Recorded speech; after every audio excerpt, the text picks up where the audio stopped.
Só que não adianta você só ter preço se você não tem disponibilidade. Disponibilidade é fator determinante para o sucesso, falando do pharma. Não adianta você ter o melhor preço do mercado se você não tem um produto na prateleira. Então, disponibilidade é fator crítico para o sucesso.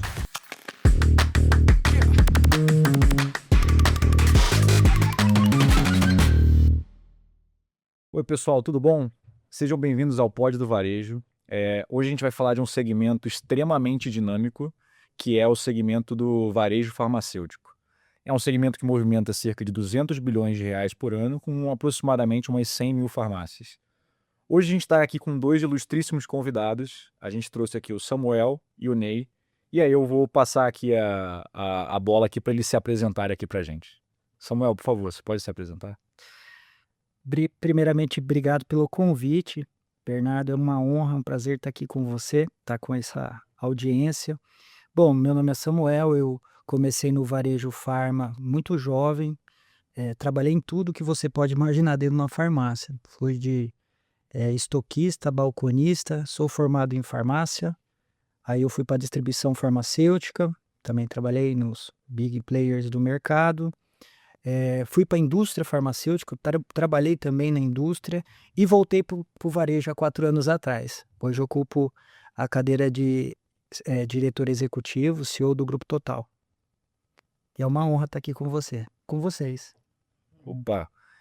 Opa, muito obrigado, Samuel. Assim, para quem não sabe, a Rede Total ela tem cerca de 600 lojas, ela tá com quase 30 anos já de história. Esse ano nós iremos fazer 30 anos de história e nós estamos próximos de atingir 700 lojas aqui no estado de São Paulo. Que bacana. Somos um player extremamente capilarizado, estamos em quase 360 municípios aqui no estado de São Paulo e somos membros fundadores da Febrafar, cuja a nossa essência de associativismo é levada muito sério. Nós costumamos dizer que o nosso negócio é o associativismo raiz.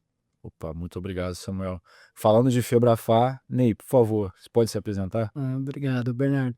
Bom, eu sou o Ney, sou diretor de inovação e tecnologia da Febrafar. Atuo no varejo farmacêutico há um pouco mais de 20 anos. Comecei em farmácia, assim como o Samuel também. Tive uma passagem na indústria de consumo e depois voltei para o canal Farma e tenho há 14 anos ajudado aí a federação, junto com seus associados, a tentar promover a inovação, profissionalização e consolidar a força do coletivo em prol da prosperidade desse grupo que a gente representa. A Febrafar é uma federação que hoje tem 70 redes associadas e representamos aí cerca de 18.900 farmácias no Brasil, em mais de 3.000 municípios. Juntos faturamos aproximadamente 40 bilhões de reais no ano. Para ter uma dimensão aí para o público entender um pouco a dimensão, se a Febrafar fosse um país, o faturamento dela seria menor apenas pensando aqui na América Latina, do México, obviamente do Brasil, porque estamos dentro do Brasil, e da Argentina. Então, se a Febrafar fosse um país, ele seria o quarto maior país da América Latina em faturamento, né? E estou muito feliz de estar aqui, obrigado pelo convite, é um prazer muito grande estar aqui com vocês, falando um pouco de varejo, que é a paixão da gente aqui.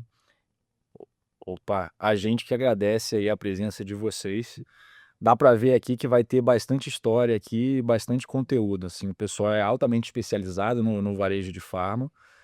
Mas conta um pouquinho antes da trajetória, antes de vocês entrarem, aí meio que você comentou que foi do consumo, antes de você entrar em farma, qual que foi a sua trajetória?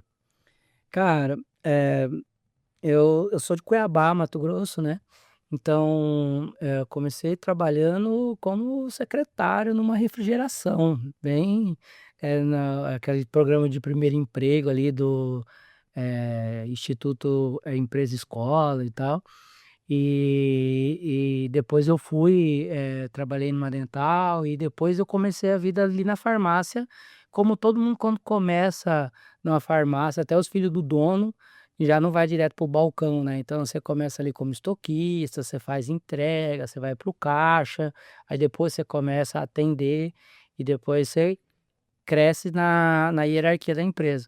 Trabalhei numa rede lá em Cuiabá, cheguei a ser supervisor de marketing dessa rede de farmácia lá, aí recebi um convite para ir pra indústria de consumo, aí eu pivotei a carreira, saí do varejo, fui para a indústria, cheguei a ser trade marketing dessa indústria de consumo, saí de Cuiabá, fui para Minas, trabalhei em Minas um tempo, e aí recebi o convite para voltar para o setor farma, e aí fui gestor da rede Entrefarma, ajudei a consolidar algumas ferramentas que a Febrafar tinha acabado de lançar na época, o PEC, PA e outras ferramentas inclusive que a gente faz em parceria com Uhum. a Lynx, né, Uhum. hoje, em 2012 mais ou menos, e aí em 2012 mesmo eu vim para a Febrafar aqui, estou há 14 anos na empresa, e já tive várias funções na empresa, comecei como analista, hoje eu sou diretor de inovação e tecnologia, mas já acumulei diretoria operacional, marketing.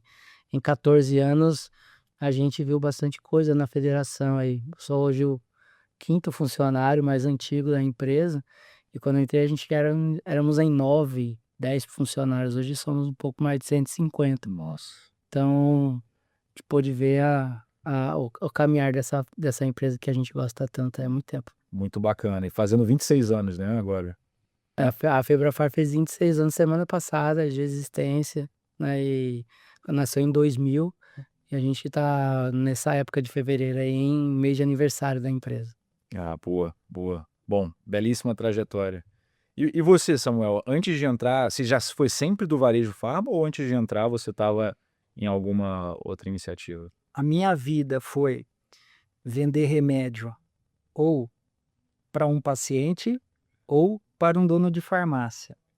Então, comecei a minha trajetória em uma farmácia pequena, em Tupi Paulista, sou de lá, em extremo interior de São Paulo, divisa com Mato Grosso do Sul. Eh, Lá eu tive a oportunidade de fazer faculdade próximo numa cidade chamada Amantina, sou farmacêutico também. Assim que formado, fui trabalhar em Cuiabá. Na Não sei se Profarma você lá, sabia. Panarela. Fui trabalhar na São Bento. Ah, legal. E depois voltei para São Paulo para trabalhar como farmacêutico aqui não sei se eu posso, bom, já falei o nome de uma rede, né, mas trabalhei numa das grandes redes do mercado também, atuei como farmacêutico, subgerente, tive a oportunidade de mudar de rumo, pivotar minha carreira, sair do varejo nesse momento e fui para distribuição farmacêutica, entrei como representante na Santa Cruz, na época não era Grupo SC. Aí, logo depois de alguns anos fui para Panarello, na época era Panarello, e aí com a aquisição da Celesio, na época que houve uma aquisição do grupo Celesio na Panarello, virou Panfarma, Aham. e um tempo depois a Panfarma foi, vendida, e na época o grupo SC, foi criado o grupo SC, a Santa Cruz acabou adquirindo. Eu, naquele momento, eu já era gerente na Panfarma, resolvi ir para Profarma, aí eu fiz carreira na Profarma, acabei chegando, como nacional na Profarma, recebi um convite para voltar para o interior de São Paulo, para trabalhar numa empresa regional, uma distribuidora chama Dismed, lá fui diretor comercial, e depois de um tempo, resolvi ir trabalhar na CIMED, então fui executivo na CIMED também.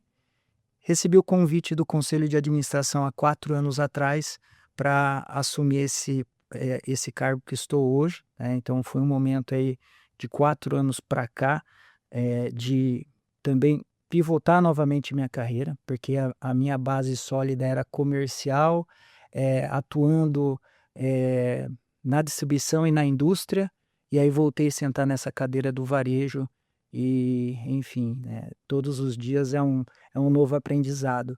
Mas no meio do caminho eu tive que adquirir aí outras formações para poder suprir essa parte de gestão, né, porque queira ou não, eu tive que me aperfeiçoar um pouco mais na área administrativa, na área financeira. Enfim, minha jornada até hoje, né, foi resumidamente, foi esse caminho que acabei tomando aí nesses quase 30 anos de mercado farmacêutico. É Aham. muito é muita história, muito bacana e é legal que vocês viveram muito a cadeia de valor como um todo, né, então tem participação em indústria, tem participação em distribuição, tem participação em varejo. Aí eu queria começar fazendo uma pergunta para vocês. Dado tudo que vocês viveram dentro desse mercado, e a gente sabe que o varejo farmacêutico ele é muito específico, qual foi o maior aprendizado que esse segmento trouxe para vocês? Aí se quiser começar, Ney, acho que seria legal. Cara, eu acho que o varejo, ele é uma coisa que ele traz para qualquer um que atua com ele, é a questão do dinamismo. O varejo ele tá ali, entre a relação B2B e a relação B2C, né, e todo dia tem coisa nova entre essas 2 relações. E é muito diferente para mim que já atuei na indústria, né, e você se especializa ali um pouco em relação B2B, e para mim que já atuei no varejo e você se especializa e tô atuando no varejo, você se especializa na mentalidade ali B2C, a gente sabe que são 2 mundos bastante diferentes, e o varejo é um fork que está ali no meio dos 2 porque ele precisa ter o traquejo de se relacionar com empresas, com parceiros, com fornecedores muito bem, e ele precisa também ter a visão da necessidade do consumidor, do shopper e por aí vai. Então, o que existe muito em qualquer varejo aí, eu acho que independente de ser específico do farma, é esse entroncamento e por ser esse entroncamento, é muito, muito dinâmico. Por viver com margens muito apertada, também exige da gente muita criatividade para estar, surpreendendo o consumidor com as exigências cada vez maiores, cada vez mais capacitado, com mais informação, ao mesmo tempo também de responder para os parceiros e tal. Então, acho que a questão do dinamismo e da criatividade são 2 grandes, potências ali que o varejo tem para ensinar para qualquer um que passa por ele. Legal. É um mercado muito, muito dinâmico, de fato, de margens apertadas em que o caixa é um ponto super importante. E você, Samuel, qual foi o grande aprendizado? Bom, primeiro, o varejo é complexo, então a complexidade do varejo é uma situação que traz muito aprendizado, como você acabou de falar. Qual é o aprendizado? Essa complexidade no varejo farmacêutico, ela se estende mais ainda, porque nós estamos falando de um negócio que, na sua essência, atende, pessoas que buscam saúde. A complexidade de vocês trabalhar dentro desse negócio com itens, que podem causar, a cura, porém também a morte, se não for bem orientado. A complexidade de ter, muitos, itens SKUs. Hoje uma farmácia ela trabalha aí uma média de 5.000 SKUs, depende a aonde ela está alocada. Se for uma farmácia, uma rede corporativa, uma média de 8.500 SKUs, mas vamos colocar uma média Brasil de 5.000. Então nós estamos falando que é um negócio que gira, muitos itens. Então, a complexidade também, de saber o que comprar. Imagina só, não é só você ter a média de 5.000 SKUs ali dentro daquele negócio, você tem que saber o que você precisa comprar e ter dentro da sua farmácia, porque cada brick é diferente. Então isso é complexo e traz aprendizados. Também a complexidade de você ter pessoas para girar esse estoque, porque o principal ativo do varejo, sem dúvida nenhuma, é o estoque. Então você precisa ter pessoas para girar esse estoque. Como é complexo, treinar pessoas a trazer resultado girando estoque. Pensando que a farmácia é um ambiente de saúde, então tudo é muito complexo. E tudo isso gera muito aprendizado. Então, eu acredito, com muita força, que o varejo farmacêutico, ele é o varejo mais complexo de ser administrado. E eu não tenho dúvida nenhuma que essa complexidade traz um aprendizado muito fora da curva. É. E, assim, de todos os varejos que eu tive a oportunidade de trabalhar, de fato ele é o mais complexo, porque ainda tem uma questão de órgão regulador aí, a gente tem que lidar com a Anvisa, tem outra questão da validade dos medicamentos que traz uma complexidade para a gestão de estoque e para o giro. E para mim tem um outro ponto aí que ele também é do varejo farmacêutico, mas é do varejo como um todo. Eu estava com o Ney há pouco tempo na NRF, e a gente ouviu uma frase que é: o consumidor está cada vez mais infiel às marcas e tal, e buscando muito preço. Tem uma pesquisa da Febrafar que fala que cerca de 90% dos consumidores escolhem uma determinada farmácia por uma questão de preço. Então, trabalhar a fidelização de uma farmácia é algo muito, muito, muito complexo, difícil, mas ao mesmo tempo necessário. Como que a gente faz o cliente voltar cada vez mais para as farmácias que a gente quer que se desenvolvam? E aí eu queria saber um pouco como que a Febrafar está lidando com isso. Legal. Primeiro a gente tem que entender um pouco o contexto do consumidor, né? Lembrar um pouco que eh, medicamento você tem, como você falou quando abriu, 100.000 farmácias no Brasil, né? Então você tem muito fácil acesso a encontrar produtos, porque você tem muitos pontos de vendas distribuídos no Brasil, né? Como o Samuel falou, você tem ali uma farmácia com 5.000, 8.000 SKUs, mas se você for ver a sobreposição do que uma tem, a outra tem, você vai ver que desses 5.000 médio, 4.000, 3.500 se encontra. Você vai ter uma farmácia, na outra esquina, é mesmo os 3.000 você vai encontrar lá também.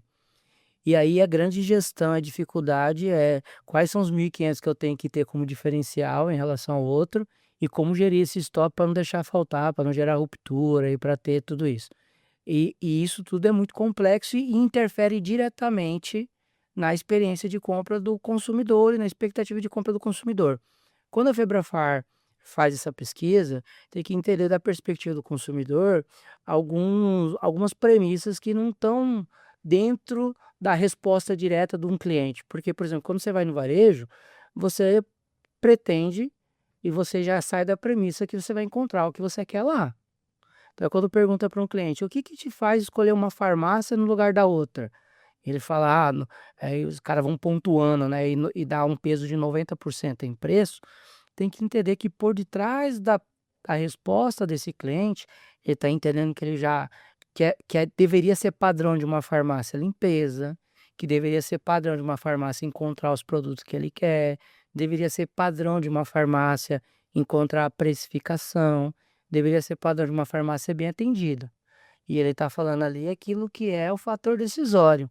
Mas quando a gente vai no varejo, todo mundo que vai no varejo sabe que isso que deveria ser padrão, não necessariamente é um padrão, certo? Que E, bacana.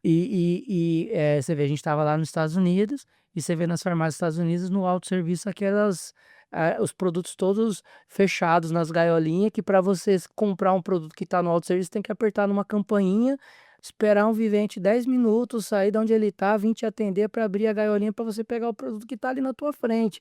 E no espaço de trânsito, né, da farmácia. Então, existe muitos fatores para trabalhar com fidelização do cliente. A gente entende que preço, sim, é um fator extremamente relevante, mas mais do que preço é valor, sabe? Então, é óbvio que, tipo, existem, e tem várias formas de você trabalhar preço dentro do varejo farmacêutico. Por exemplo, existem lá programas da indústria, que muitas vezes o farmacêutico, o atendente ali, ao orientar um cliente a se cadastrar no programa, a buscar o desconto ali da indústria, o cliente está vendo aquilo como uma percepção de preço, mas o que está acontecendo ali é um bom atendimento. O que está acontecendo ali é um atendimento orientativo, sabe? Então, existem muitos fatores que permeiam, né, o varejo farmacêutico, que extrapola preço. É óbvio que se você falar para o cliente, e o cliente de farmácia, tirando aqueles clientes que compram produtos de uso crônico, você sabe muito bem que ninguém separa no orçamento, quando recebe um salário, um dinheiro porque vai ficar gripado no final do mês.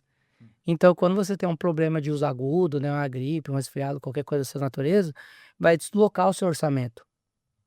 Então o cliente quando vai à farmácia, ele não vai com a mesma com a mesma felicidade que ele vai comprar uma bermuda, que ele vai comprar um tênis, que ele vai comprar uma camiseta, ou que ele vai ao restaurante, ou que ele vai ao supermercado, né. Ele vai com uma situação primeiro que é de saúde, que já não "Você tá bem?" É tipo de pergunta que você não faz, o balconista não faz para a farmácia: "E aí, como é que o senhor está?"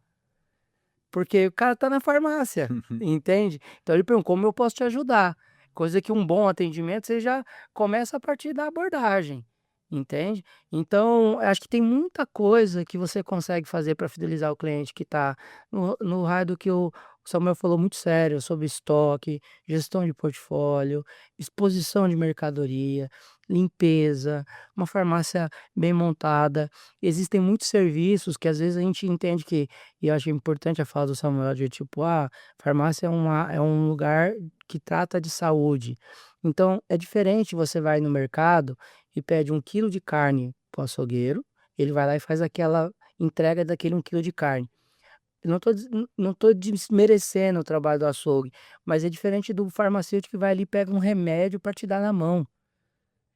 Existe uma relação mercantil no meio? É óbvio que existe, porque alguém vai pagar aquele remédio, mas o trabalho de cuidado de ir lá, pegar o medicamento, ler a receita, entender a miligramagem, entender o produto corretamente, orientar como tomar, esse processo já é um processo que gera ou não fidelização a partir da experiência que o cliente tiver na loja.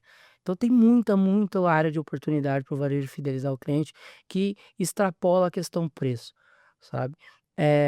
E é óbvio que preço é hiper relevante para também fidelizar. Se você tiver tudo isso e uma percepção de preço caro, óbvio que o cliente vai procurar outra opção, mas você não precisa necessariamente vender no prejuízo. Porque isso não é sustentável para o varejo e eu acho que nem imagino que nem o cliente quer, entende. Então, atendimento, orientação, uma boa layoutização, portfólio, são fatores que dá para trabalhar muito na farmácia. Pós-venda, CRM, programa de fidelidade, ajuda muito no processo de fidelização e retenção do cliente. Excelente colocação, né. Eu queria muito saber o por trás da pesquisa da Febrafac, porque aquele número me chamou a atenção, quando 90% falou da questão preço. E você trouxe um ponto que foi a dicotomia entre preço e valor. E eu acho essa provocação muito bacana. A gente, na NRF, a gente também estava com uma turma que comentou muito do Starbucks, né. E aí você vê, você tá tomando um café, tem toda a experiência lá e tal, etcétera, e no fim é um café que tem o seu nome ali e tal, etcétera. Você é bem servido ali, querendo ou não, o café ele acaba custando mais caro por toda a experiência que ele tá trazendo. Samuel, agora, dentro disso que o Ney comentou, a gente está falando muito de fidelizar o cliente, a gente está falando muito de ter valor. O que vocês, na Total, prezam muito para o cliente, para ele ter cada vez mais valor, sentir cada vez mais esse valor agregado e você conseguir reter os clientes e fazerem eles voltarem lá? Bom, o que nem colocou aqui é extremamente pertinente. Não é só o preço. Nós temos uma cultura, isso não é uma cultura, eh, aqui do estado de São Paulo, é uma cultura Brasil, que o mercado farmacêutico precisa ser barato. Como assim? É normal você ir numa farmácia e pedir desconto, é ou não é? Ah, Dificilmente você vai fazer isso no açougue, correto, Ney?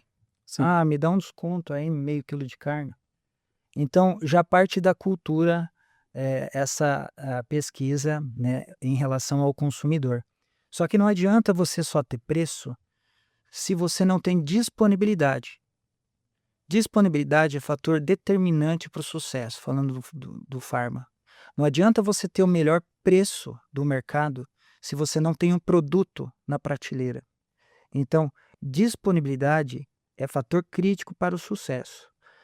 Aí vem toda a parte, né, que você acabou de citar também a respeito da Starbucks. Com certeza não é o café mais barato, com certeza, mas aí vem a experiência. Então, o que nós fazemos no Grupo Total? Hoje nós temos, uma academia Unitotal, um dos elementos, né, da experiência do nosso cliente é o atendimento. Então, nós temos ferramentas hoje para treinar as nossas equipes, tanto do atendente, do balconista, do farmacêutico, também, do gerente, enfim, do perfumista, para que o nosso paciente, que o nosso cliente tenha uma boa experiência, dentro, da loja. Também utilizamos, ferramentas que a própria Febrafar, disponibiliza para as redes associadas, como, por exemplo, eh, o Bússola. O Bússola é uma ferramenta que ela traz ali não só ajuda na gestão, uma ferramenta de gestão de mix, mas também de precificação. E quando a gente fala que uma farmácia é muito barata, não necessariamente todos os produtos dessa farmácia precisa ser barato, porque na realidade, se isso acontecer, essa farmácia quebra. Sim.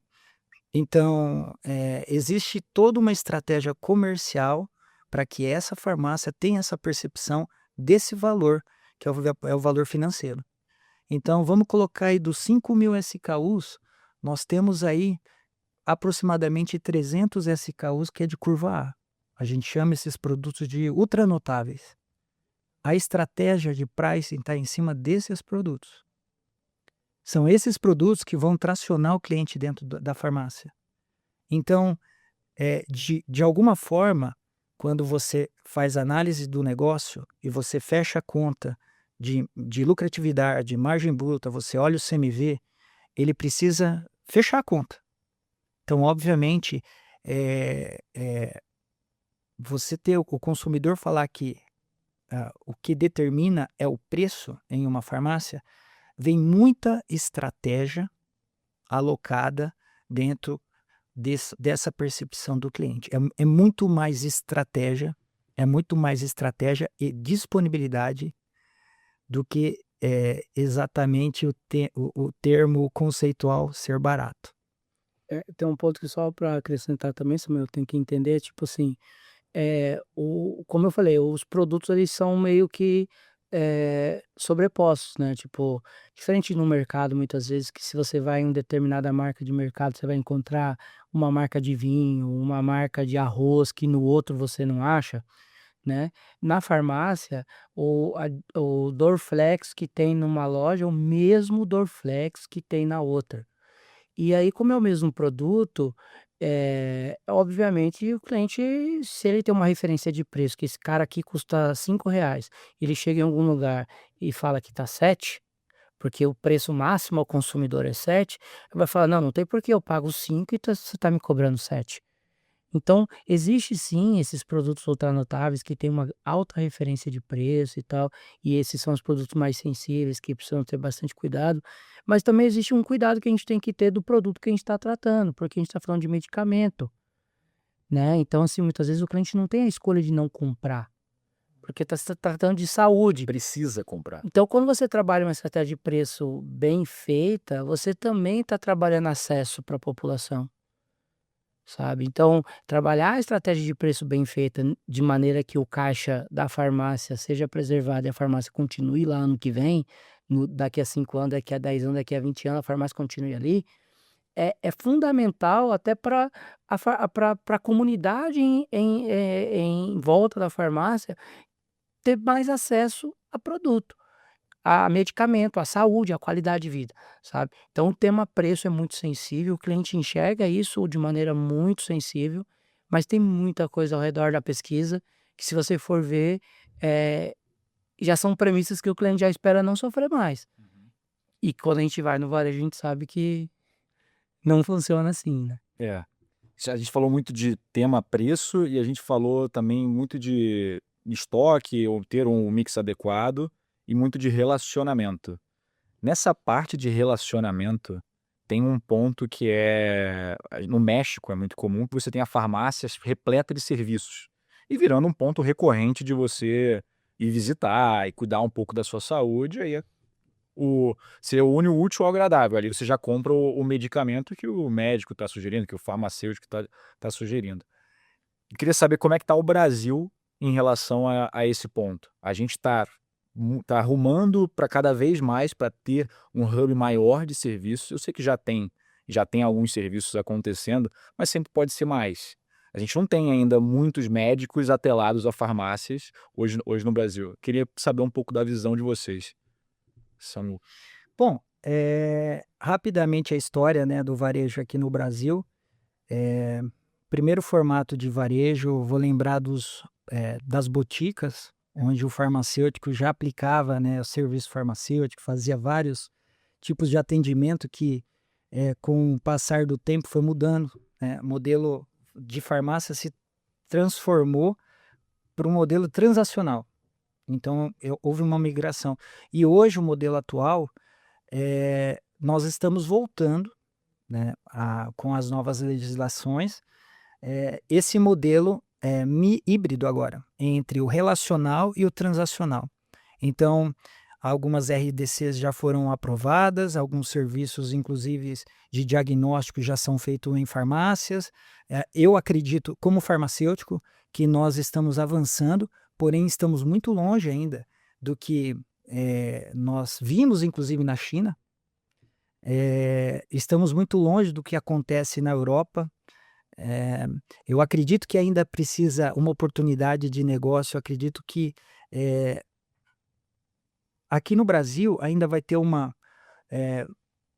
somatização do serviço farmacêutico, da atenção farmacêutica na farmácia, com a parte governamental. Imagina só, eu estava conversando vendo um dado de pesquisa e conversando com um amigo. 80% das pessoas que são atendidas em pronto atendimento não precisavam ter ido no pronto atendimento. Eles poderiam ter passado por uma farmácia. Olha só. Então, eu acredito que tem muita coisa para caminhar, tem muita coisa para crescer. Eu vejo que o conselho, os conselhos regionais de farmácia estão atuando, o Conselho Federal também. O farmacêutico volta a ter um certo protagonismo, um protagonismo dentro da farmácia, que deixa de ser apenas um hub de negócios, que era modelo transacional, para um hub de saúde mesmo, onde envolve toda plataforma de tecnologia, de telemedicina, que ainda não está acontecendo de fato no Brasil, mas eu acredito muito que andamos nesse sentido. Muito bacana. Então, eu acho que tem muitos pontos do Samuel que eu concordo também, só tentando acrescentar alguma coisa para não ficar repetitivo, até porque ele é o farmacêutico, né, da conversa aqui, então ele vai ter um olhar muito mais aprofundado que o meu. Mas primeiro eu acho que a gente tem que, às vezes tem coisas que são feitas no dia a dia que vira comum, e a gente deixa de dar valor àquilo que é comum, né. E na pandemia, aquilo que a gente passou, a gente viu as farmácias, assumirem um protagonismo em relação à saúde pública muito grande, desde estar aberta. Muitos funcionários de farmácias pegaram o covid, ficaram pelo caminho, infelizmente não estão aqui mais com a gente, porque, você está ali imerso, inserido dentro do ecossistema de saúde brasileira. Embora boa parte do que acontece numa farmácia é remunerado pelo privado, né, você quando vai numa farmácia, muito pouco do que você compra da sua cesta de produto ali de medicamento, você tem reembolso de plano, eh, você tem os programas sociais, mas a maior parte é pago, de forma privadamente pelo consumidor. Mas cada vez que você vai na farmácia, encosta no balcão e pede um produto, aquele fato da pessoa que está ali, tirar o umbigo do balcão, ir até a prateleira e te trazer uma caixinha, está embutido naquele processo um atendimento, um serviço farmacêutico, um serviço de cuidado, que a gente não pode paralelizar isso com outro varejo. O cara que está ali na farmácia, vendendo ali no balcão, eh, ele tem uma responsabilidade diferente do que o cara quando você pede uma porção de esfirra, uma cerveja, um prato de comida num restaurante e tal. E são todas profissões muito dignas e tá tudo certo, mas o que eu tô dizendo não é da profissão de garçom, não tô falando dessas profissões, diminuindo o papel delas na sociedade. O que eu tô falando é que às vezes a gente normatiza algo que inclusive em outros países é pago. Então, quando você vai fora, por exemplo, para o Canadá, o serviço de dispensação farmacêutica é paga. É claro que ali dentro do serviço tem uma separação por dose e tal, porque você tem um agente pagador que é o governo por detrás, mas alguém está sendo responsável, e toda responsabilidade gera custo. Alguém como o Samuel estudou 5, 6 anos, né, fez especialização, fez, trabalho dentro das farmácias e escola e tal, para poder, ao receber uma receita, olhar a receita, ler a receita, ver se tem interação medicamentosa entre um produto e outro, ver qual que é o melhor horário, saber se tem interação com a comida que você vai comer. E e tem um cuidado que tem que ser tomado ali, não é simplesmente alguém que vai ali e pega uma caixinha e te entrega numa cesta e você leva para o caixa pagar. Por isso que a gente dentro do setor farma, discute muito essa questão da banalização da venda de medicamento em qualquer lugar. Porque existe um ato de responsabilidade muito grande com a saúde das pessoas, nesse ato de ir ali pegar uma caixinha e te entregar numa sacola, te entregar numa cestinha. Que às vezes o consumidor está tão habituado àquilo e ele esquece que, tipo, na verdade ele tá pagando a caixinha do remédio, ele tá levando de graça, entre aspas, um serviço extremamente responsável, que é a base do atendimento farmacêutico, né. Saber se o produto, tá na validade, nem tô entrando nessas questões, mas tem um atendimento ali especializado sobre isso. Então, isso já é feito nas farmácias de maneira amplamente gratuita no mercado. E eu acho que tem espaço para andar. Quando a gente foi na Alemanha, a gente tive a experiência de estar na Alemanha uns 2 anos atrás. Lá na Alemanha, o governo, ele fez um cálculo, tipo, quanto custa um atendimento médico, quanto custa um atendimento farmacêutico. Poxa, o atendimento médico eu pago, sei lá, 20 euros. Um atendimento farmacêutico eu pago 5 euros. Então, poxa, antes de mandar o cara ir no hospital, eu vou obrigar o cara a ir na farmácia e ser atendido por um farmacêutico. Tudo bem que pode ser que para alguns casos eu pague 35 euros, mas vai ter 80% dos casos eu vou pagar só 5. E vamos ser sinceros, o problema não é tirar serviço do médico para o farmacêutico. A gente vai no hospital público e vê a lotação que tá. Vocês engargalam o sistema de saúde. Entende? Tipo, não é, não é. Exato. Isso a gente tem que tomar muito cuidado. Uma vez eu estava numa feira, numa feira, num desses debates, né? E tava lá com a gente o pessoal que representa o supermercado. E o pessoal, não, por que que a gente não pode disponibilizar medicamento nos supermercados como acontece nos Estados Unidos, não sei o que, tal, tal, tal. Falei, gente, e por que que a gente não pode fazer como acontece na Europa? Por que que o padrão é americano e não europeu? O que que é mais responsável para a saúde do brasileiro? Entende? A gente está olhando quanto fatura o mercado farmacêutico, a gente está olhando e colocando em perspectiva, em primeiro lugar, a saúde da população. E é isso que difere um dono de farmácia de um dono de mercado. A responsabilidade que o cara tem em relação a estar inserido ao sistema, de saúde brasileiro, sabe? Então é claro que existe, como existe na Alemanha, um desafogamento, né, do serviço público de saúde a utilizar a farmácia como um hub ali de diagnóstico e também de tratamento, né, mas óbvio que também existe toda uma preparação e uma estrutura para isso, e existe principalmente remuneração. Porque esse atendimento de serviço farmacêutico, quando você vai, afere uma pressão, afere uma glicose, em algumas farmácias esse serviço inclusive ele é gratuito, ele custa para o dono da farmácia, entende? E aí se você tem 50 pessoas para você atender, sabe, e na farmácia, a farmácia ela é um lugar de atendimento rápido. Se você entra na farmácia tem 4 pessoas na fila, como tem outra na outra esquina, o que que você faz? Você nem sai, tira o carro do estacionamento dessa farmácia. Você atravessa a rua, deixa o carro no estacionamento que tá, atravessa a rua e compra em outro, porque 4 pessoas na fila já é muito. O atendimento na farmácia, ele é naturalmente deve ser rápido, certo? Você está falando de um lugar de saúde e tal. Então, existe muito serviço, obviamente, como o Samuca já falou, mas o que eu queria só abrir a lente e chamar a atenção de que isso que acontece em 80%, em 70% da venda que a farmácia vende é remédio. Ah, a farmácia compete com o supermercado porque também tem desodorante. 70% da nossa venda é medicamento. 80%. Quando você vai para farmácias independentes, 90% da venda dela é medicamento. Entende? Então, e esse processo é um processo que precisa de muita responsabilidade, precisa de muito cuidado, precisa de muita atenção, porque a gente não está lidando com. A gente está lidando com a coisa mais importante que um ser humano tem, que é a sua própria saúde, sabe? E esse ato de buscar o produto na caixinha é uma bandeira que eu levanto sempre, sabe? Botar uma caixinha na sua cesta. Tem alguém que estudou 5 anos para olhar a receita e falar para você qual que é o jeito certo de tomar, qual que é a interação que o medicamento tem, te tirar uma dúvida. Qual que é o melhor para sua saúde? Qual que é o melhor para suas. Quantas vezes acontece de o médico receitar uma coisa, o farmacêutico olhar, aí perguntar: "Você toma mais alguma coisa?" "Eu tomo isso, isso, isso." "Mas espera aí, isso aí que você toma vai atrapalhar isso aqui. Deixa eu ligar para o médico, porque eu acho que você não ele não deve saber que você toma isso e por isso receitou isso aqui." Liga para o médico, isso no interior existe muito.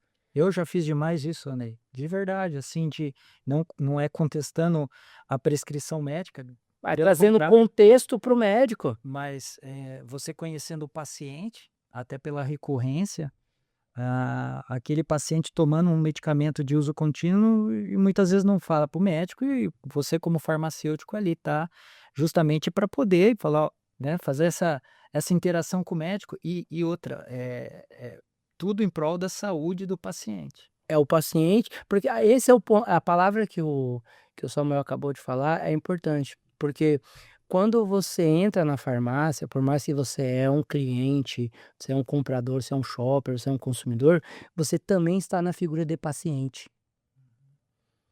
sabe?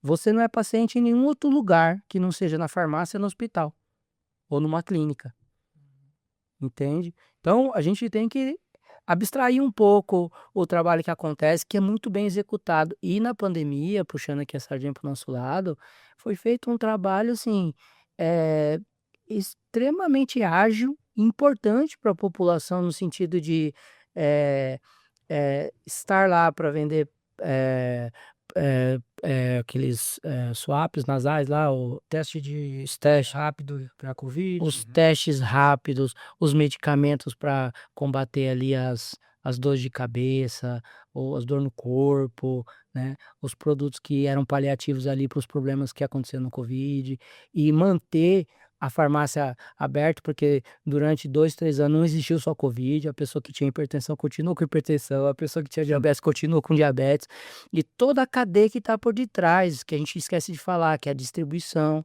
Porque alguém que está lá na distribuição, fechado no armazém, está separando o produto para mandar para uma farmácia, e esse produto foi fabricado por uma indústria, e tem gente eh, no meio onde estava todo mundo de home office, teve toda uma cadeia que teve que continuar com o normal, sair de casa todo dia, separar produto como vinha separando independente. Aí você tinha ali os protetores e tal, mas a gente sabe que por uma questão do vírus, protegia muito pouco, na prática isso depois protege um pouco, mas muito menos do que poderia.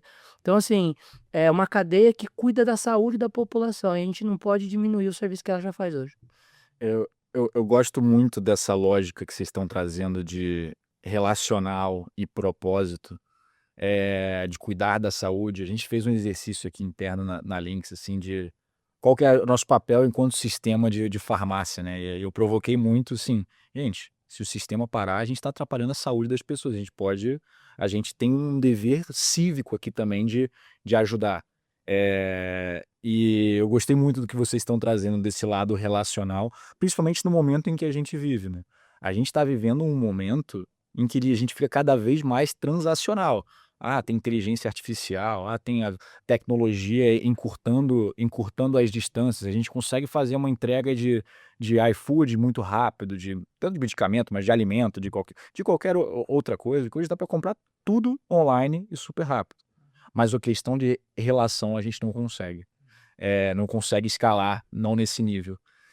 Mas assim, voltando para esse ponto, indo para esse ponto do transacional agora, eu queria entender um pouco com vocês, assim, o mercado tá tá muito dinâmico, assim, tá muito dinâmico. O que a gente tá vendo acontecer aqui, para mim, eu brinco que eu fico com medo e, ao mesmo tempo, muito empolgado com tudo que a gente tá vendo de tecnologia no planeta agora. Para mim eu tenho 33 anos, é a segunda grande revolução que eu tô vivendo aqui.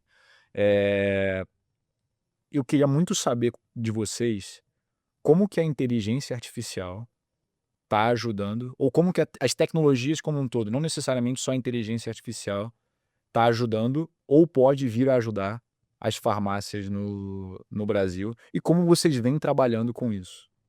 Uhum. Bom, essa parte relacional, Bernardo, que é a essência desse hub de saúde, que é cuidar de pessoas, isso nós não podemos perder, tá? Mas sem ser romântico.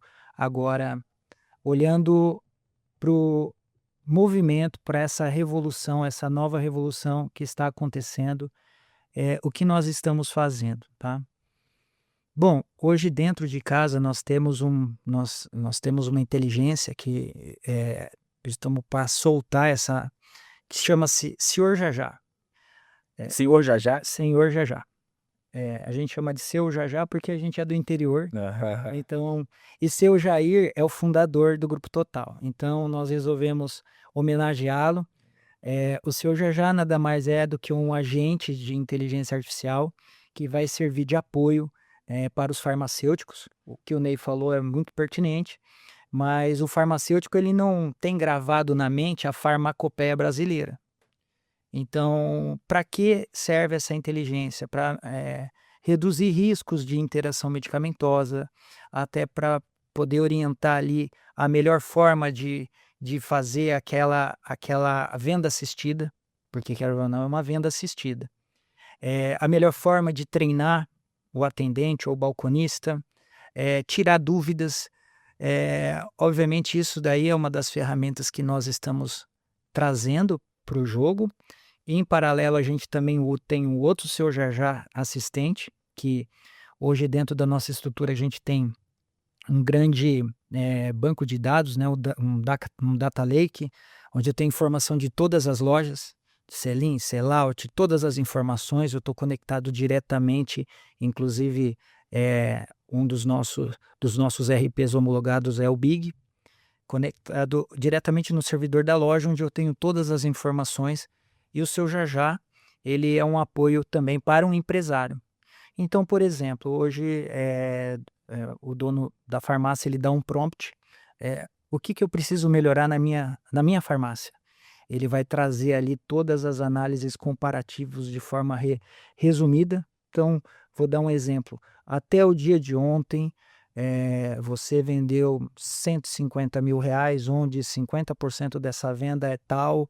Seu atendente fulano está vendendo 25% a menos do que no mesmo período do mês passado, ou você está projetando abaixo da sua meta. Então, de forma muito resumida, eu tenho hoje essa inteligência que ela já está embarcada dentro dos nossos sistemas, e que eu acredito que isso vai trazer uma agilidade na tomada de decisão do empresário. Vai dar também agilidade para a tomada de decisão de diagnóstico para o farmacêutico. Então, é uma das inteligências que nós estamos utilizando, tá? Entre outras, eu vou citar também uma que a Febrafar traz, que nós estamos aprendendo a desenvolver ela, que é o Fideliza Mais, também, que hoje nós temos um banco de dados de clientes, né, que estão todos de acordo com LGPD, enfim, são clientes frequentes dentro da Drogaria Total, onde a gente consegue assessorar, inclusive o farmacêutico, a ajudar naquele tratamento que ele faz ali na loja. Então, trazendo ali opções, né, daquilo que já foi comprado, aquilo que precisa ser vendido, enfim. Hoje nós utilizamos de fato a tecnologia e eu não tenho dúvida nenhuma que a inteligência artificial ela vem aí para agregar muito valor aos nossos serviços. Como você falou, não vai substituir essa parte relacional, isso é fato. Não vai. mas vai nos ajudar a entregar algo melhor para o nosso paciente, para o consumidor. Aquele produto com uma precificação mais correta, ou ter a disponibilidade do produto lá na prateleira, isso de forma mais precisa. Então, eu acredito muito que a inteligência artificial, essa onda, essa revolução, ela vem para assessorar isso. Só aproveitando esse ponto, os principais gargalos hoje que existem nas farmácias, que a inteligência artificial ela está ajudando, você foi super claro. Mas que ela pode ajudar ainda? Que você acha que, cara, isso aqui ninguém resolveu ainda? Hum. Bom, eu vou dar uma que eu acho que é o ovo, como que chama? Quando o de Colombo? De Colombo. Acho que o Ney, não sei se o Ney vai concordar comigo. No modelo associativista ou de franquias, enfim, existe, eu vou dar o exemplo da Drogaria Total, nós somos em quase 700 lojas. A parte de cadastro, esquece a parte de venda, estou falando da parte administrativa. Se você, hoje, encontrar uma solução onde você consiga unificar todo o cadastro e onde você consiga, trazer isso de forma automática, vou te dar um exemplo. Eu tenho uma farmácia, eu comprei essa caneca. Essa caneca eu fiz o cadastro do meu jeito. Sim. E aí vai para o banco de dados. Aí o Bernardo comprou a mesma caneca. Só que em vez dele colocar caneca, ele colocou caneco. Então, eu acredito muito que a higienização, quem tiver uma tecnologia que consiga higienizar os dados, banco de dados, em relação a cadastro de produtos, eu acho que isso é uma grande sacada. Posso estar errado, mas na minha visão simples, eu não sou de tecnologia. É um dos desafios. Mas eu acho que isso não foi criado ainda, né, Ney? Assim, se você parar para pensar, a gente tem uma solução dessa semelhante no e-delivery. Porque, por exemplo, independente do jeito que está cadastrado cada produto em cada loja, se você entrar na loja do Júlio, a caneca vai estar de um jeito, se você entrar na loja do Henrique, a caneca vai estar escrita do mesmo jeito. Então a gente está caminhando para uma solução, porque obviamente quando você propõe esse é um dos desafios de fazer qualquer coisa para o associativismo, porque é tudo diferente do que existe. E aí é uma das coisas que eu mais adoro de trabalhar na Febrafar e no setor onde eu trabalho. Embora eu acho que se eu fizesse qualquer coisa da Febrafar, eu ia gostar também e aprender a gostar daquilo que eu faço. Mas é o fato que a gente faz coisa que não existe no mercado, porque a gente é um ecossistema que só existe no Brasil. Lógico, logo, a gente tem necessidades que só nós temos. Então o e-commerce que existe hoje, como existe o e-delivery lá na Rede Total, ele tem desafios de serem feitos, que se você for falar com... Não, e-commerce é simples. Catálogo de produto, preço, estoque, pagamento, site. Fácil, né? Parece simples. Ah, mas eu tenho vários donos. Não, o iFood já fez isso, é um marketplace que você tem. Não, mas cada dono quer receber para sua loja, não tem split de pagamento. Como assim? E cada dono tem um estoque, o estoque é tudo igual. E quando o cliente entra, eu tenho 3 donos na mesma cidade. E que eu jogo esse cliente em qual loja, para ver qual estoque. É tudo diferente. Mas a gente está caminhando numa direção de saneamento de produtos, porque se você olhar o catálogo nacional que o Delivery tem, ele vai de acordo com com esse negócio. E aí quando eu penso em inteligência artificial e tudo isso que a gente está vivendo no mundo de tecnologia, eu trabalho com tecnologia desde quando eu entrei na Febrafar, então faz 14 anos que eu desenvolvo software, que eu entrei para cuidar do PEC. E aí a gente chamava desenvolvimento de software de outra coisa. E aí não tinha PO, não tinha UX, não tinha UI, essas big words aí que a gente, essas palavras, essas siglas que hoje existem para gerir, para desenvolver um software, né? Sprint, Scrum, Daily, Weekly, e não sei o que. A gente desenvolvia software e a gente nem sabia que tinha esses nomes para chamar, entendeu? Analista de E requisito. analista de requisito, desenvolvedor de software, né? Gerente de desenvolvimento, essas coisas todas. Enfim, e o que eu vejo é que, tipo, mexendo em tecnologia há muitos anos, um um ponto que eu acho que é importante, semana passada eu estava num debate com o pessoal também que foi para a NRF, num desses eventos de pós-NRF, eu estava comentando um pouco sobre isso. Primeira coisa é, a gente tem que aprender, e a gente que veio da NRF tem que ter esse cuidado, eu fui na minha quinta esse ano, eh, a separar espuma de negócio. Eu já fui em NRF que o cara abriu a fala com o Zeppelin da Amazon, que ele parava no meio da cidade, descia 300 drone e fazia entrega em drone. Ele falou: daqui a pouco acabou o problema de logística, porque a Amazon já resolveu o problema de logística e agora vai entregar por drone com Zeppelin. Há 3 anos a Amazon desligou a iniciativa dela de entrega de drone. Eu já fui nos Estados Unidos, já vi palestra do cara. Você já viu a Amazon Go? Você entra com o aplicativo, pega o produto, por distância ele já sabe que está com você. Quando você sai do varejo, recebe a conta. Agora acabou o varejo, porque agora você nem precisa de falar com ninguém, como se as pessoas não gostassem de falar com as outras pessoas, né? E esse ano a gente acabou de saber da notícia que a Amazon fechou todas as iniciativas da Amazon Fresh e da Amazon Go, né?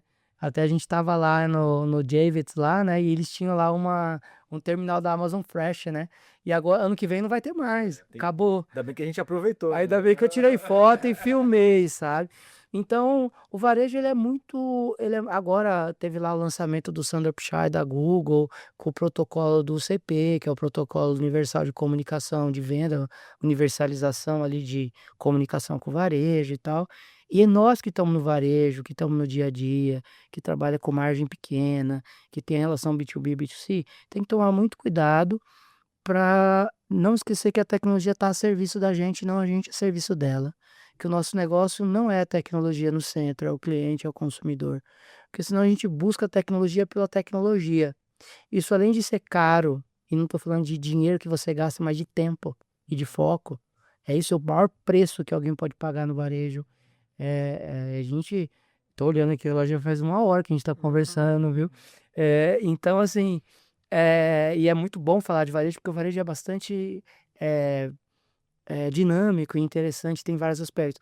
Mas olhando para a tecnologia e sendo um cara de tecnologia, eu tenho que separar muito bem o que é o Ney, entusiasta de tecnologia, que compra smartwatch antes de todo mundo e quer andar com o anel e quer isso, quer aquilo outro, do Ney, diretor executivo de uma federação que responde pela área de inovação e tecnologia e que está olhando para 18 mil farmácias distribuídas em 3.500 cidades do Brasil e que tem uma necessidade, uma característica específica, né? E a gente tem que ser muito pragmático. Quando na posição de executivo, a gente decide investir em tecnologia, porque não é só de investimento de reais que a gente está falando, mas de foco e de atenção e de tempo, né? E aí, só para finalizar aqui rapidamente, eu vejo que a tecnologia hoje, pelas iniciativas que a gente tem hoje com essa IA generativa, ela de certo modo, facilita a aceleração de algumas hipóteses, de testes e de você validar algumas ideias, né. Isso é muito bom. Lá na Febrafar a gente busca o uso da tecnologia um pouco olhando internamente para ganho de eficiência, para ganho de processo, para escalar algumas coisas. E para isso eu acho que a gente está num momento muito bom para quem é independente, para quem é associativista, porque antigamente você tinha um fosso muito grande de poder aquisitivo.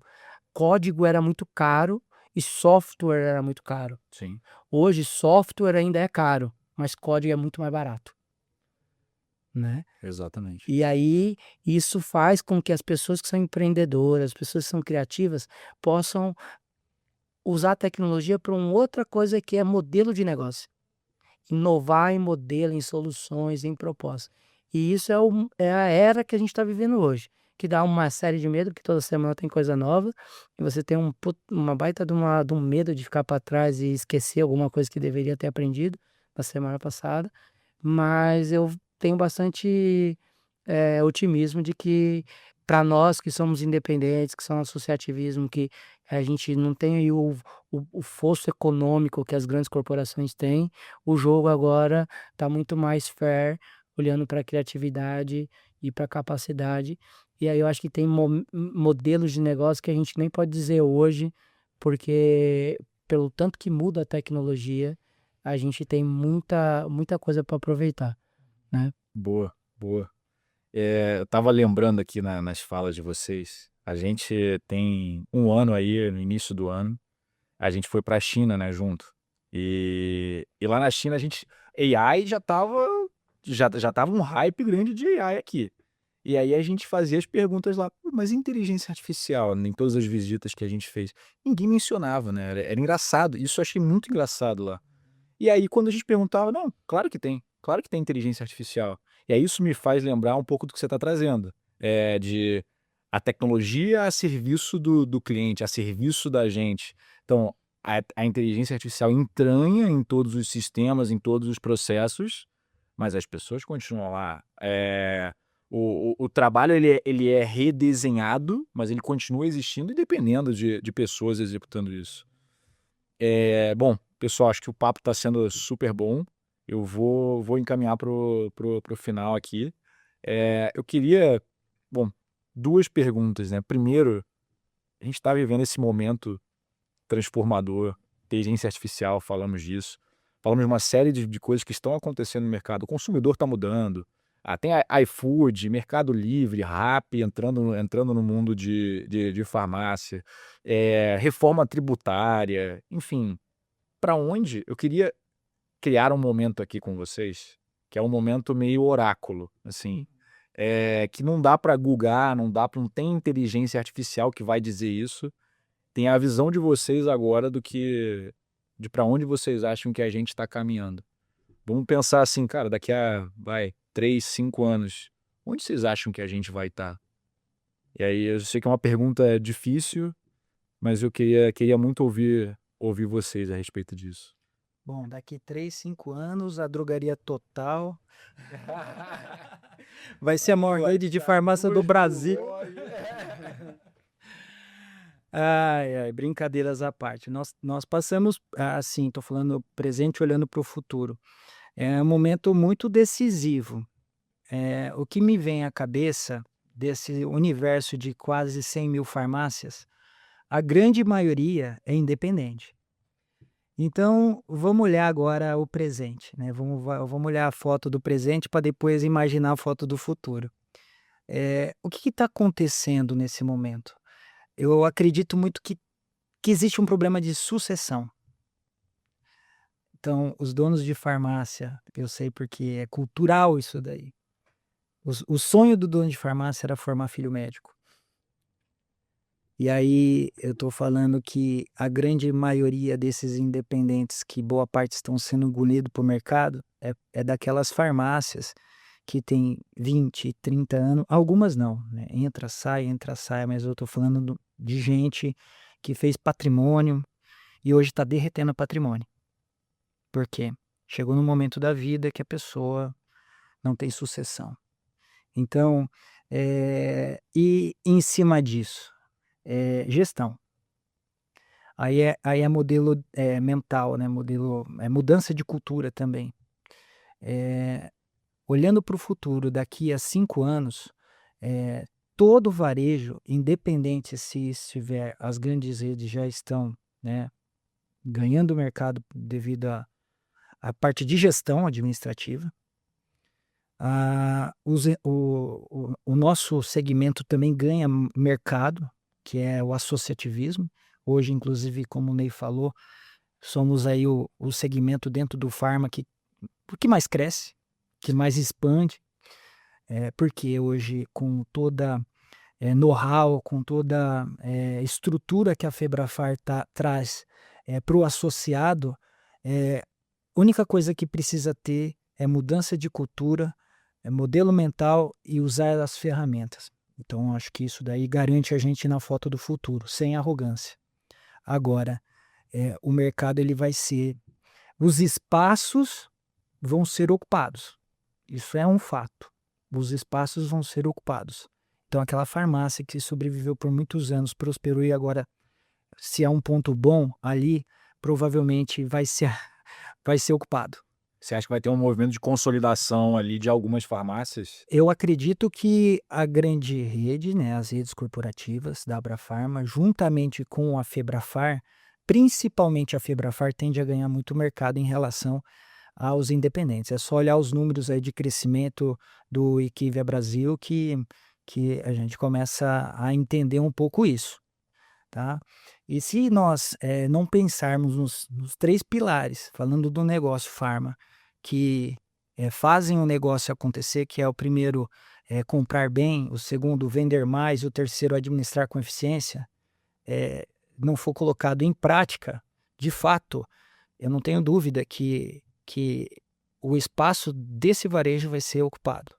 O comprar bem, eu não estou falando só de você comprar com o melhor desconto, porque isso não garante que você vai sobreviver. Uma, porque se você compra bem, mas você não sabe o que comprar naquela região, não adianta você comprar bem. Tem que girar bem. Comprou bem o produto errado. Comprou bem, exato, parabéns. Parabéns, comprou bem o produto errado, que vai ficar lá na prateleira, né? Não adianta você só comprar bem se você não sabe precificar. Comprou bem, comprou muito. Comprou bem, comprou muito. Não Pouco, adianta, né? não adianta você comprar bem se você não tem uma administração financeira, se você não entende de fluxo de caixa. Não adianta comprar bem se você, bom, meu principal pilar, não administrar com eficiência. Então, sendo o oráculo, né, oráculo lá no futuro, vamos supor que tudo ocorra do jeito que eu imagino que vai ocorrer. Se todas as nossas lojas dentro do, né, a tendência é cada vez mais o cliente, o CNPJ independente acabar migrando para alguma associação ou para alguma federação e acontecer uma polarização, uma divisão aí mesmo de mercado entre, mas todo esse mercado muito bem administrado. Entendi. Então vai ter um salto de maturidade de gestão daqui a 5 anos e uma convergência maior para associações, federações. Ou assim, Bernardo, o que é fato, se não acontecer essa melhora na gestão empresarial dos empresários independentes ou até associativista, ou enfim, isso não acontecer, cada vez mais esse mercado vai acabar ficando centralizado na mão das grandes redes. Então, olhando a minha perspectiva positiva, é que o mercado cada vez se profissionalize mais, que essas empresas que estão no momento de sucessão, haja uma sucessão corporativa em gestão, ou vão ser absorvidas por outros grupos farmacêuticos. Então eu vejo que o mercado cada vez mais nessa linha de administração e gestão, e eu acredito que nós caminhamos para daqui 5 anos nesse sentido. Excelente, excelente. E você, Ney? O que você acha? Cara, quero lembrar todo mundo, né? A gente vem da gestão, da administração. A gente, né, estudou lá atrás na faculdade, a gente aprendeu lá os 4 P's, né? Preço, praça, produto e promoção, né? E ao longo dos tempos, esses 4 viraram 6, viraram 13, sei lá quantos vão virar nos próximos 5 anos. Mas tem 2 P's que eles não mudam, porque eles são feitos um para o outro, pessoa e produto. Pessoas compram produto e produtos são feitos para pessoas comprarem. Eles precisam se encontrar em algum lugar. E o varejo é essa grande praça, onde a pessoa que deseja comprar o produto encontra o produto que foi feito para ela. Então, quando eu olho para os 5 anos, eu vejo que as farmácias que os próximos 5, 10 anos, sendo bem sincero, assim, quando eu penso para o futuro, eu não sei dizer qual que é a tecnologia, qual que é o processo, qual que é o modelo de negócio que vai estar existindo lá na frente. Mas eu tenho certeza que é uma necessidade do ser humano encontrar produtos, e tem toda uma estrutura por detrás que cria produto para o ser humano, e isso não vai mudar. certo? E as farmácias e o varejo, aí falando de qualquer varejo, que quiser prosperar nesse mundo, ele tem que se adaptar, ele vai ter que quebrar paradigmas, ele vai ter que ser ágil para continuar oferecendo para esse cliente o melhor espaço de encontro entre ele e o produto que ele quer, oferecendo para esse produto o melhor espaço de encontro entre por que ele foi feito e para quem que ele foi feito. Então, pensando um pouco no futuro, que eu tenho certeza que vai existir daqui a 5 anos, daqui a 10 anos, daqui a 100 anos. Pessoas vão continuar precisando de produto, produtos vão continuar sendo feitos para pessoas. E o Vão varejo, sendo encontrados. e eles vão precisar de um lugar para que eles sejam encontrados. Vai ser num chat, numa LLM, vai ser num endereço, numa URL de um site, vai ser através de um motoqueiro levando um bicicleteiro, um motorista levando o produto na casa, ou vai ser o cara entrando no varejo. Isso, eu acho que qualquer pessoa que quiser cravar vai muito mais errar. E na boa, que eu acredito de verdade, isso não importa. Porque o que vai ser para todo mundo. Não vai mudar só para o Ney, não vai mudar só para as lojas da Total, não vai mudar só para a Drogazil, entende? Vai mudar para todo mundo o comportamento do cliente. E é onde que está o grande diferencial, você se adaptar e tá pronto para essa mudança. Antes da pandemia, vai ser um novo normal. Cara, vai se adaptar.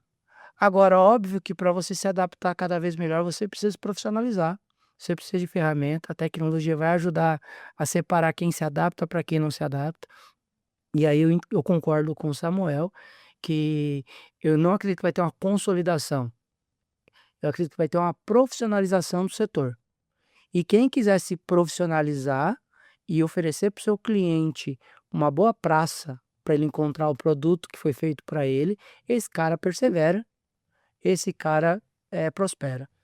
Aquele cara que não quiser se profissionalizar vai ser escanteado, vai ser marginalizado, e se ele vai deixar o mercado ou não, eu não sei dizer, porque existem farmácias de subsistência que trabalham com mão de obra muito familiar, mas quando você olha a longo prazo, quando o dono da farmácia morre, o negócio morre com ele. Ao mesmo tempo, você tem players abrindo 300 lojas no ano, como a gente tem aí nas redes corporativas, como a gente tem associados nossos que abrem uma loja por mês, abre 2 lojas por mês, abre 5 lojas no ano, cada um de acordo com a sua própria ambição, com a sua própria capacidade, com a sua própria vontade de ser, e que está se profissionalizando, está tendo bom resultado, né? Então, sendo aí audacioso para falar assim, cravar no futuro o que, que vai acontecer daqui a 5 anos, é o que aconteceu há 5 anos atrás. Produtos foram feitos para as pessoas consomem produtos, daqui a 5 anos vai estar assim também. E quem quiser se profissionalizar, acho que vai ter bastante oportunidade. Vai ter que mudar muita coisa para fazer, vai ter que quebrar alguns paradigmas, mas vai ter muita oportunidade para todo mundo. Mas tem que se adaptar. É Exatamente. adaptação. Muito obrigado. Sim, acho que foi excelente aí, pessoal. Pessoal, assim, foi ótimo, tá sendo ótimo. Eu tenho só mais uma pergunta, que é uma pergunta que a gente sempre faz aqui para os nossos convidados. Vocês viram que foi um conteúdo super rico, uma discussão gostosa aqui. Quem que vocês recomendam para participar aqui com a gente também desse momento e de enriquecer com conteúdo de farmácia para nossa audiência? Vocês têm alguma indicação? Por favor. Bom, Ney, eu tenho uma indicação, óbvio que eu não falei com a pessoa, Claro. mas para mim é a maior referência de varejo farmacêutico no mundo, não é nem no Brasil, é o senhor Edson Tamassia, presidente da Febrafar. Possivelmente o Ney indica ele. Você pediu para falar primeiro. Se ele aceitar o convite, com certeza vai ser enriquecedor essa bate-papo. Seria uma honra pra gente. Eu acho que o Edson com certeza seria, né, uma pessoa que, sem sombra de dúvidas, poderia trazer bastante elementos com uma visão única que ele tem ali, particular, que ele tem, assim, muito ímpar. Mas, eu acho que tentando sair do óbvio ali, né, puxando ali a sardinha para a Febrafar, obviamente, Eu acho que eh, tem uma estrutura toda que suporta o varejo farmacêutico brasileiro, que é muito importante para o nosso negócio, que são as distribuidoras regionais. E tem um órgão, né, uma associação que faz um excelente trabalho, chama Bradilan, né. E a Bradilan ela faz um trabalho excelente de profissionalização e de liderança dessas distribuidoras de tamanho regional ali, sabe. Então o Juliano Vinhal, que é hoje o presidente da Bradilan, é um cara que, eh, também tem esse desafio de estar ali na interface entre indústria e varejo, então um jeito é relacionar com varejo, e aí centenas e outra coisa é falar com dezenas de indústria, e aí tem todo um desafio, né, para você fazer, e é uma cadeia extremamente rápida. A gente compra hoje da distribuidora e quer receber amanhã, então a cadeia, a área de supply chain, né, do mercado farmacêutico, ele é muito específico, ele é muito eficiente, ele atua com margens muito espremidas, né. Então, eu acho que seria um papo legal também, porque para mim eu acho que eu tenho uma admiração muito grande pelo setor de distribuição que o Samuel trabalhou lá, porque o que os cara fazem no nível de eficiência, para mim que venho de uma indústria que ela era vertical e fazia desde a produção até a entrega no PDV, né, eu sei de toda a toda não, mas eu admiro muito todo o trabalho de supply que faz com que o produto chegue no varejo com a velocidade que chega e com a dispersão de produtos que uma distribuidora trabalha. E considerando todo o cenário brasileiro, né, um país gigantesco em que cada região tem Você suas vai conversar especificidades. com uma distribuidora que atua no Rio, ele vai te contar as situações que tem para entregar nas comunidades e puxa, tem toda uma dinâmica, aí você vai falar com o cara em Minas, e o Juliano ele representa uma federação, né, a Associação Abradilan,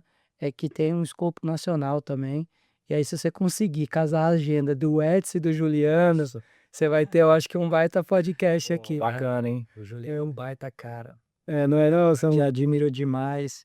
E o que o Ney falou, assim, eu também sou um fã da distribuição farmacêutica. Eu não acredito que tenha outro modelo parecido, né? Imagina só, você é o dono de farmácia, grande parte no Brasil, pede hoje, entrega amanhã. É assim um absurdo, é um absurdo. E o Juliano é um baita cara. Com certeza não vai ser um podcast, vai ser uma pós-graduação.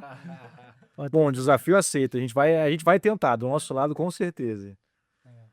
Bom, pessoal, a gente está chegando ao nosso fim, vou fazer o encerramento aqui, então, muito obrigado pela presença de vocês, assim, foi uma conversa muito boa, a gente aprendeu muito, eu falo por mim e por toda a audiência aqui.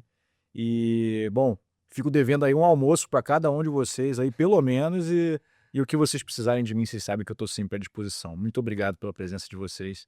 Obrigado, pessoal, sejam bem-vindos ao Pod do Varejo.